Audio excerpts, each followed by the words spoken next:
Hello guys, and welcome to another video from Armoury Antiques and Militaria and our YouTube channel. Welcome to the channel. I've got an interesting badge here today, and some of you will know what this is and some of you, I guess, will not know what it is. So I'm going to tell you anyway.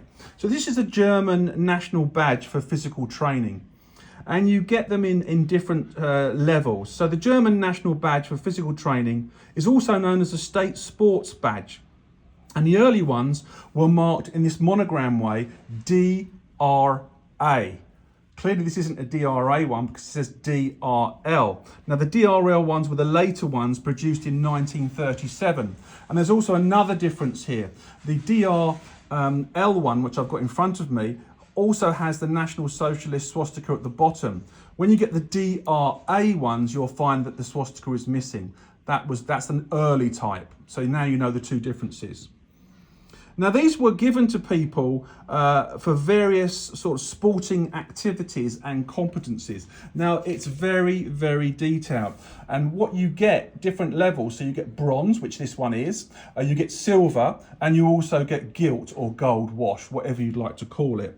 And this is quite strict. When we're talking about these badges, you know, you had to be a certain age, and also you had to be competent in certain sports. So for example, you'd have to be competent and comply with criteria to earn and maintain the wear of this badge. So things such as swimming, jumping, running, weight throwing, speed tests, all sorts of things. And the higher the grade, as in bronze, silver or gold, the more difficult it was to obtain this badge.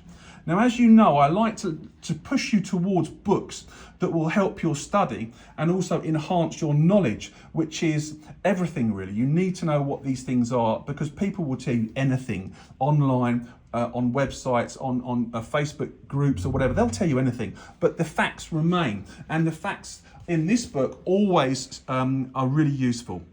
Orders and decorations and medals and badges of the Third Reich, as I've said before, David Littlejohn and Colonel C.M. Dodkins.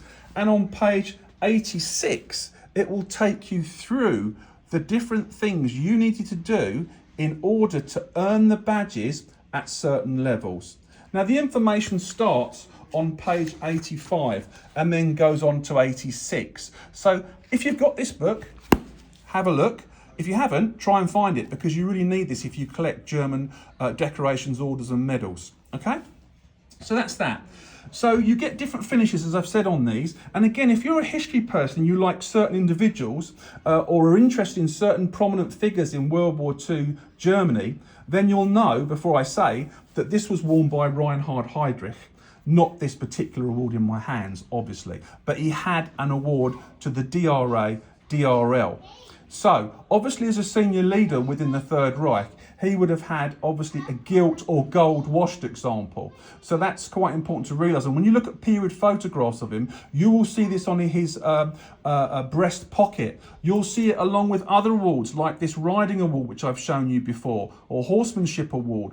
He had many awards because he was a very athletic sportsman, a great horseman, and he was also a great fencer. Now, if you don't know much about Reinhard Heydrich, I highly recommend that you read books about him. He is absolutely fascinating character, and you will find him wearing this badge in period pictures. So have a look, and you'll see that I'm right.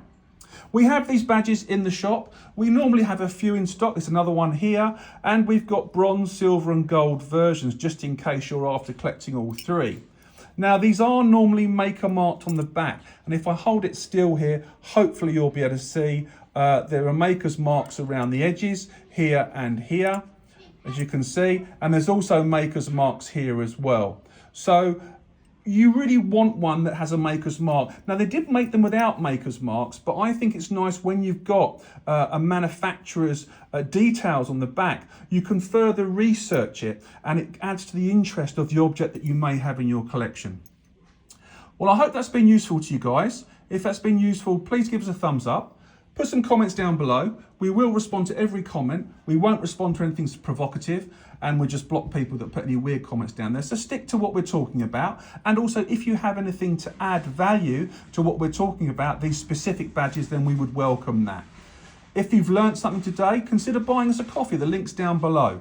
All right, give us a thumbs up, subscribe to the YouTube channel, and look out for our next video, which will be coming out very, very soon. Thank you, guys.